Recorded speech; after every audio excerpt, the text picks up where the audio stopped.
Welkom terug by Goeiemôre, Good Morning. En ons gaan nou voort met vanoggend se oggendpraatjies. Daar is egter nog heel wat voor lê later in die program, so maak seker jy bly sommer net die hele tyd ingeskakel. Nou Ross, jy weet natuurlik dat die saak rakende Jocelyn Smith, die vermiste Jocelyn Smith, my baie na in die hart lê. Ja. Daar was nou onlangs weer 'n bietjie verwikkelinge. Dit was in die nuus gewees, so kom ons begin met die jongste inligting wat nou verkend is. So, die saak van die 8-jarige meisie van Saldanha, wie se verdwyning die hele land geruk het, Jocelyn Smith, is weer in die nuus. Nou, sy was 6 jaar oud toe sy verdwyn het. By die bekendstelling van die Jocelyn Smith Foundation in Saldanha verlede naweek, het die leier van die PA en tans ook die minister van Sport, Kuns en Kultuur, Gayton McKenzie, gesê hy beplan om nuwe bewyse oor die saak aan die waarnemende minister van polisie, Feroz Kachalia, te oorhandig. Nou, die saak het verlede jaar landwyd aandag getrek toe Jocelyn se ma, Kelly Smith, haar kerel Jacqueline Boeta Apollos en 'n vriend, Stefano van Ryn, skuldig bevind is aan mensenhandel en ontvoering. Hulle is tot lewenslange tronkstraf gevonnis. Ten spyte van hierdie skuldigbevinding, sê McKenzie hy glo steeds dat die volle waarheid nog nie bekend is nie, en ek dink ons almal kan daarmee saamstem na aanleiding van die feit dat dit net in een groot raaisel ontaard het, en dit bly een groot raaisel. Ja. Volgens hom kan daar moontlik ander mense wees wat 'n groter rol in die ontvoering gespeel het. Hy het tydens die geleentheid gesê dat 'n belangrike getuie, Laurentia, oftewel Rens Lombard, glo nou bereid is om meer inligting oor die ontvoering bekend te maak. McKenzie meen hierdie nuwe inligting kan help om meer lig op die saak te werp. Nou, die bekendstelling van die Jocelyn Smith Foundation het by die Dial Rock Community Hall in Saldanha plaasgevind en is ook regstreeks op Facebook uitgesaai. Die doel van die stigting is nie net om haar saak aan te spreek of liewer te takel nie, maar ook om ander vermiste kinders en families wat deur soortgelyke trauma gaan te help.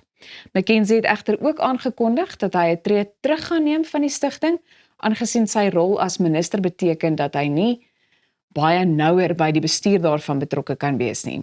Hy sê die organisasie moet onafhanklik funksioneer.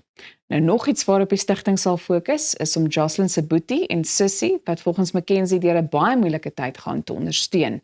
Hy het gesê die stigting wil onder meer help om hulle skoolfooie te dek en ook hulle welstand te ondersteun. This story, I think, is something that South Africa will never forget. It's something that will stay with us for decades. I think the story will be spoken about even when my children are parents, you know.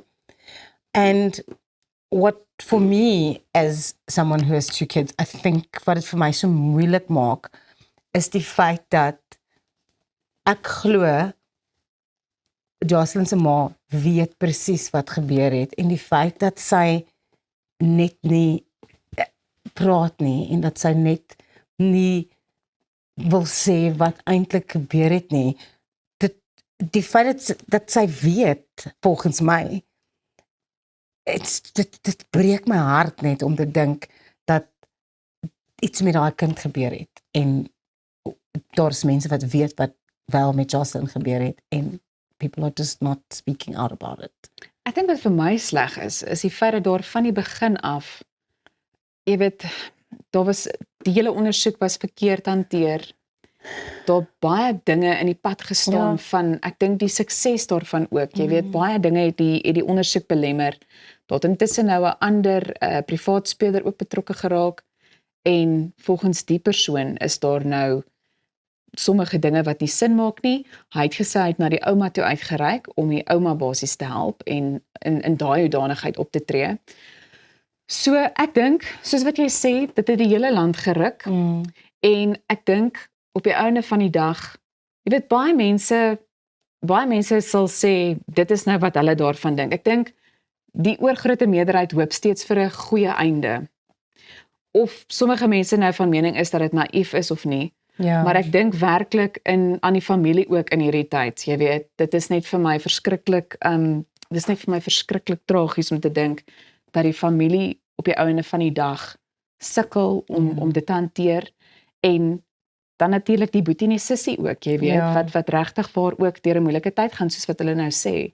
En die stigting gaan natuurlik nou vir hulle ook help vorentoe, wat ek dink regtig 'n bietjie van 'n wonderwerk is, want hulle sit albei sonder hulle mamma en hulle sussie is ook vermis.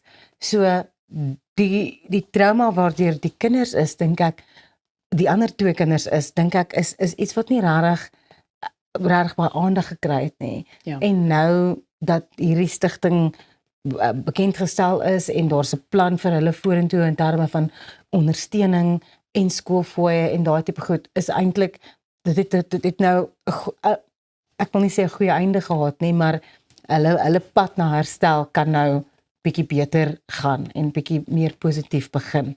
Baie mense het ook gereeld, jy weet, verwys na die feit dat dit baie lank gevat het om hierdie foundation bekend te stel.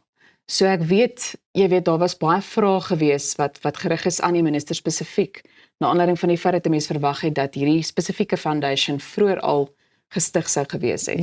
Maar ja, die hele gemeenskap daar, ek dink dit is net 'n storie wat hulle sal bybly, en ek weet, Greta McKenzie het ook gesê, of minister McKenzie het gesê, jy weet, dit plaas ook die fokus op die feit dat daar soveel kinders elke dag in Suid-Afrika verdwyn, en mens sou hoop dat dit op die einde van die dag net 'n bietjie minder sal wees. Glad nie sal gebeur nie, om die waarheid te sê.